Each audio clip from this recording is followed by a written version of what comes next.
Welcome to my channel. Don't forget my channel. It's an awesome channel. Like, subscribe, and cheer for more. Like, subscribe, and cheer for more. Good morning. I beg you, please share this video. I really don't care about the numbers.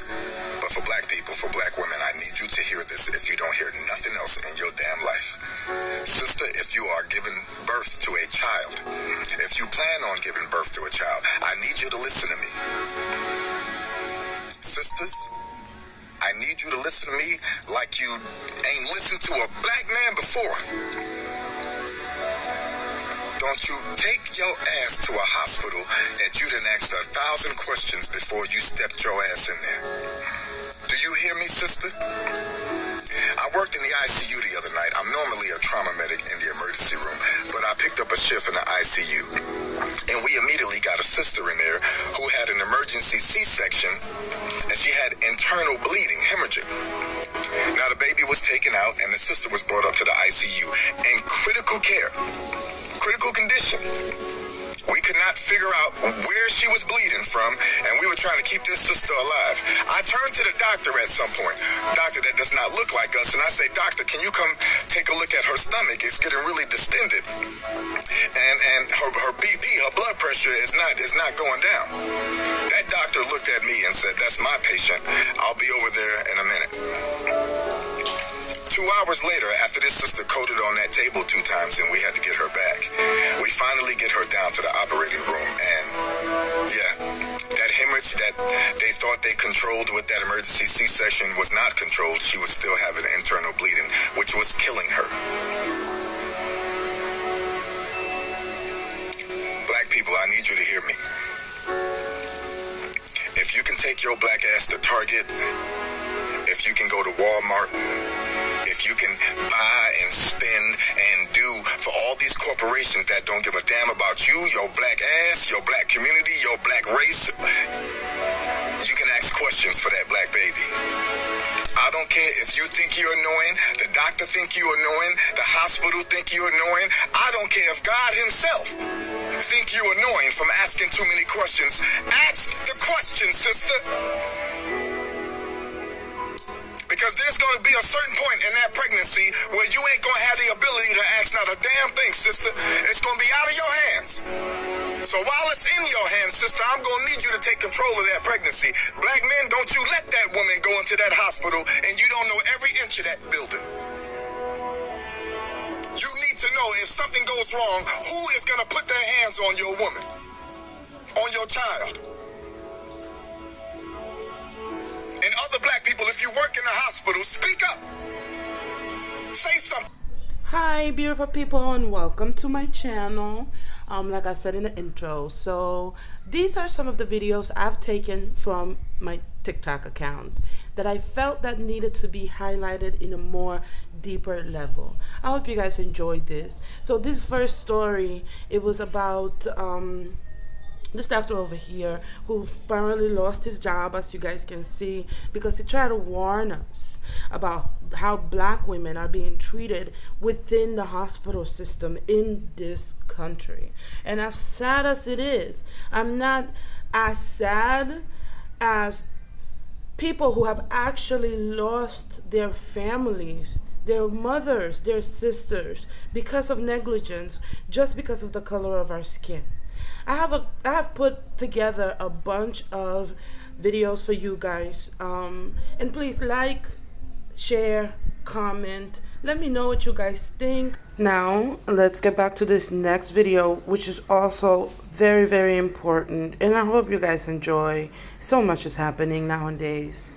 Straight up, I'm officially ashamed to even be considered a white American.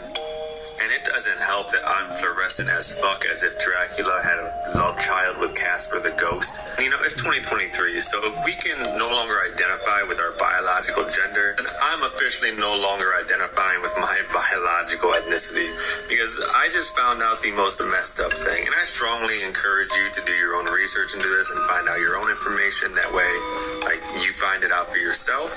But this is what I just learned. George Washington, right? Did you know that there were indigenous black people in the Americas, and they were Moorish black people, and that the chopping of the cherry tree of George Washington was him officially cutting off their inheritance and their history from ever being remembered, and that he had written and said that in 200 years, if we remove the turbans from their heads, the sandals from their feet, and we make them think that they are just like any other black people, that they will forget their entire history and their inheritance and the fact that they are indigenous to the Americas. And did you know that our first peace treaty ever signed was with Morocco? And that if they had wanted their freedom, they could have had it, but they were never told about it, and so they were enslaved instead. Why can't we ever... Why just why? Why can't... We're the worst. Like, we're the worst. Our history is a total lie of everything. Can I move? So this one kind of makes me feel sad that not everybody knows about what happened to the Moors in this country. But we should definitely do our research on exactly what happened, right? So there is so much that's rooted within this country. I won't even get there. Let me know what you guys think. I don't want to say too much about the Moors because I don't want to disrespect anybody. But you guys, please let me know what you think. Let me know what I should know also. I'm always looking for ways to expand my knowledge as much as possible. So yeah, let me know. But this is deep. This was extremely deep, and I hope that everyone does their research about what happened to the Moors. I've done a little, but I'm definitely going to be looking more into this situation because I just feel very passionate about history, and I hope you guys have learned something too. And just let me know in the comments below, guys, what else do you guys know about the Moors? I am super enlightened. I'm super interested, and just leave me some information, links, anything. Just let me know. All right, now this next video had me thinking like, wow, this is gonna be good. You guys, let me know. Check this out. Of young men that grow up under a single mother in particular, end up in prison. So everything that this man just said is a complete lie, which means it must be time for another round of These Aren't Facts. They're just things you made up to justify your feelings. Now, the often quoted statistic is that 70% of inmates come from single mother homes, which would represent about 840,000 of the 1.2 million people incarcerated, according to the Department of Justice in 2021.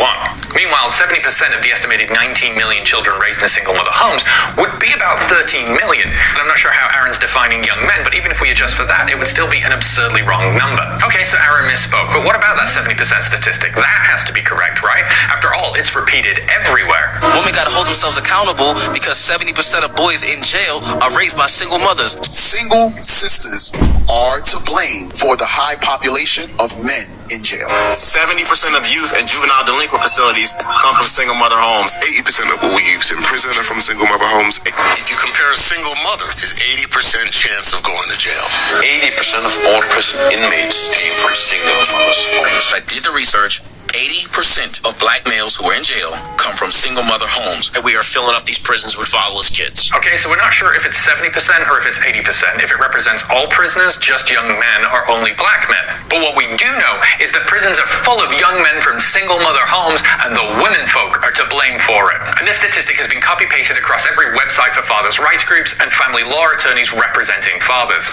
But notice that it's different. It's 70% of juveniles in state-operated institutions, not prisoners. But even that claim is wrong. It comes from this 1987 report from the Bureau of Justice Statistics. And it says across all juveniles in state-operated institutions, 70% of them did not come from a two-parent home, which includes single mothers, but also single fathers, homes where the child was raised by other relatives, and foster homes. In fact, single parents were only 54%, and of that, 48.4% were single mother households. But it's important to remember that this is 35-year-old data about juveniles in juvenile institutions, not prisons. And they only surveyed about 10% of juveniles, so while it might be indicative, it should not be taken as a concrete fact. Now, the statistics on inmates are actually fairly easy to get, thanks again to the Bureau of Justice Statistics. And in 2002, they showed that the number of offenders from single mother homes actually dropped from 41 to 39%, and went back up in 2016 to 41.1%. Meanwhile, homes with a father represented 40.7% of all offenders. It's almost neck and neck. So while prisons may not be overflowing with offenders from single mother households, it does represent an elevated risk, about 2 to 3 times. And since your lifetime incarceration risk is about 5%, what that means is instead of 70% of children raised by single mothers going to jail, actually well over 80% will avoid ever seeing a jail.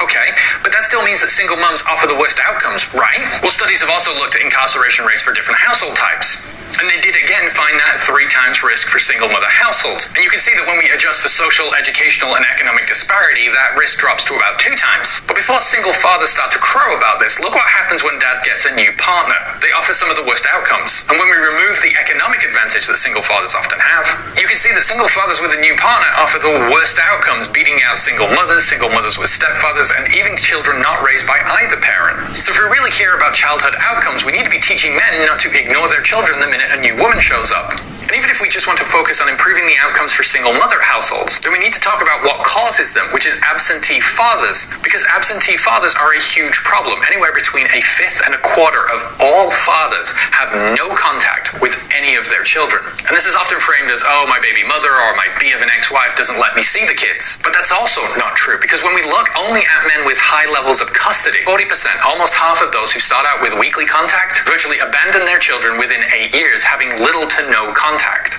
And studies have looked into the risk factors for father abandonment and found that once again, top of the list is fathers who have a new partner. And if they have a child with that new partner, then virtually all of them abandon their previous children. So if we really care about improving childhood outcomes, then we need to stop talking about single mothers and instead talk about the disgusting attitudes and behaviors in fathers that treat their children as disposable. Single mothers are. I told ya this was gonna be a good one.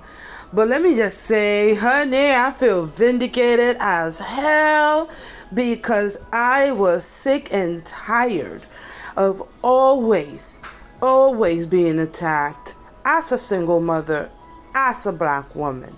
So let me just say, he did his thing. I really appreciate him clearing this up for us, making us understand and helping us understand that they are super wrong, okay?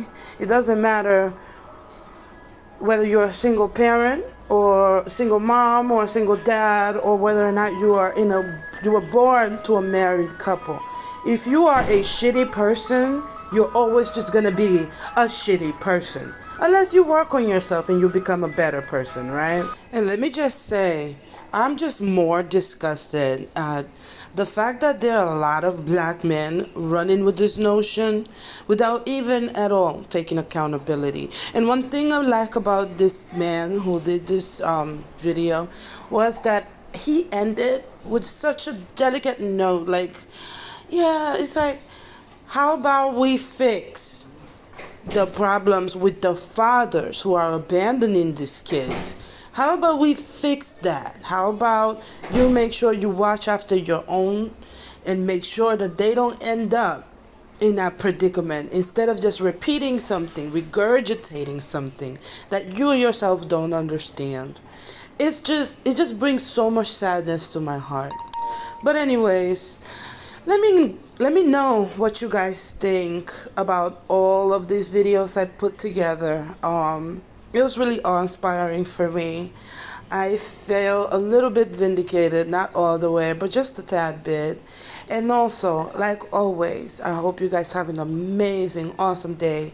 And like, comment, share, and subscribe. Okay.